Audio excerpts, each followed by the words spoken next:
ഖത്തറിൽ ഇസ്രായേൽ നടത്തിയ ആക്രമണത്തിൽ ഖത്തർ തകർന്ന് തരിപ്പണമായിരിക്കുകയാണ്. അതായത് മാനസികമായും അവരുടെ അഭിമാനവും സമ്പൂർണ്ണമായി നഷ്ടപ്പെട്ടിരിക്കുന്ന ഒരു രാജ്യമായി ഖത്തർ മാറിയിരിക്കുകയാണ്. വേറൊരു പ്രധാനപ്പെട്ട കാര്യം, ഒരേ വർഷം തന്നെ ശത്രു രാജ്യത്തിൻ്റെ കയ്യിൽ നിന്നും മിത്രമായിട്ടുള്ള രാജ്യത്തിൻ്റെ കയ്യിൽ നിന്നും അടിമേടിച്ചു കൂട്ടിയ വേൾഡ് റെക്കോർഡ് കൂടി ഖത്തറിനുണ്ട്. ഇറാൻ ഖത്തറിനെ വന്ന് അടിച്ചിട്ട് പോയി, പിന്നാലെ അമേരിക്കയുടെ പിന്തുണയിൽ ഇസ്രായേലും വന്ന് അടിച്ചിട്ട് പോയി.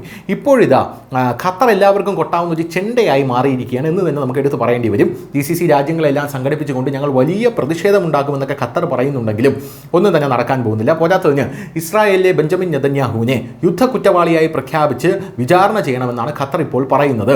എന്നാൽ ബെഞ്ചമിൻ നെതന്യാഹു തിരിച്ചു പറയുന്നത് നിനക്ക് ഒസാമ ബിൻ ലാദൻ്റെ അവസ്ഥയായിരിക്കും വരാൻ പോകുന്നത് എന്നുള്ളതാണ്. ഇതൊരു വലിയ പ്രസ്താവനയാണ്.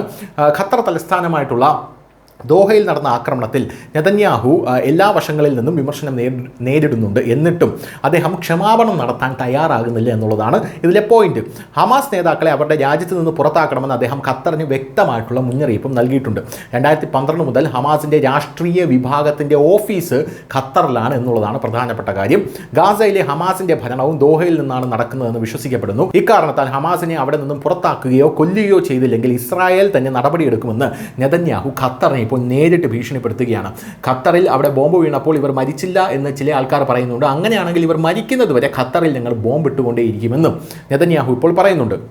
ദോഹ ആക്രമണത്തെ 9/11 താരതമ്യം ചെയ്താണ് നെതന്യാഹുവിൻ്റെ ന്യായവാദം നടക്കുന്നത്. ദോഹയിലെ നടപടിയെ 9/11 ആക്രമണത്തിനുള്ള അമേരിക്കയുടെ പ്രതികാരമായിട്ടാണ് പ്രധാനമന്ത്രി നെതന്യാഹു വിശേഷിപ്പിച്ചത്. ഒസാമ ബിൻ ലാദനും അൽ ഖ്വയ്ദയ്ക്കും അഭയം നൽകിയതിന് അമേരിക്ക അഫ്ഗാനിസ്ഥാനെ ആക്രമിച്ചതുപോലെ ഇസ്രായേലും ആക്രമിച്ചു എന്നാണ് പറയുന്നത്.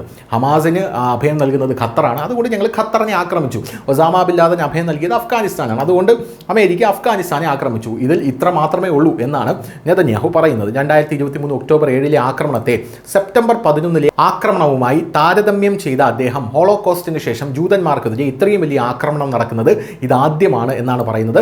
ഈ സംഭവം മറക്കാൻ കഴിയില്ല. സെപ്റ്റംബർ 11 ആക്രമണത്തിന് മറുപടിയായി അമേരിക്ക ഒടുവിൽ എന്താണ് ചെയ്തത് എന്ന് നിങ്ങൾക്കറിയാമല്ലോ എന്നും നെതന്യാഹു ചോദിച്ചു. ഹമാസ് ഭീകരർക്ക് ഖത്തർ ബംഗ്ലാവും പണവും നൽകുന്നു എന്നുള്ളതാണ് ഇസ്രായേലിന്റെ മറ്റൊരു ആരോപണം. സെപ്റ്റംബർ 11 ആക്രമണത്തിന് ശേഷം തീവ്രവാദികൾക്ക് അഭയം നൽകരുതെന്നും അവർ എവിടെ ഇരുന്നാലും അവരെ ഇല്ലാതാക്കണമെന്നുള്ള നയത്തിന് ആഹ്വാനം ചെയ്തുകൊണ്ട് അമേരിക്ക ഐക്യരാഷ്ട്രസഭ സുരക്ഷാ കൗൺസിൽ ഒരു പ്രമേയം സമർപ്പിച്ചു. ഇസ്രായേൽ പ്രധാനമന്ത്രി നെതന്യാഹു തൻ്റെ രാജ്യവും ഇതേ നയത്തിൽ പ്രവർത്തിക്കുന്നുണ്ടെന്നും ഹമാസ് തീവ്രവാദികൾ എവിടെ ഒളിച്ചാലും അവരെ കൊല്ലും എന്നുമാണ് ഇപ്പോൾ ഊന്നി പറഞ്ഞിരിക്കുന്നത്. ഖത്തർ ഹമാസ് ഭീകരർക്ക് അഭയം നൽകുകയും അവർക്ക് ബംഗ്ലാവുകളും പണവും നൽകുകയും ചെയ്യുന്നുവെന്ന് അദ്ദേഹം ഗുരുതരമായിട്ടുള്ള ആരോപണങ്ങളാണ് ഉന്നയിച്ചത്. ഇസ്രായേലിനെതിരെ തീവ്രവാദം പ്രോത്സാഹിപ്പിക്കുന്നതിനാണ് ഈ ഫണ്ടുകൾ ഖത്തർ ഇറക്കുന്നത് എന്നും ബെഞ്ചമിൻ നെതന്യാഹു കൃത്യമായും പറയുന്നു.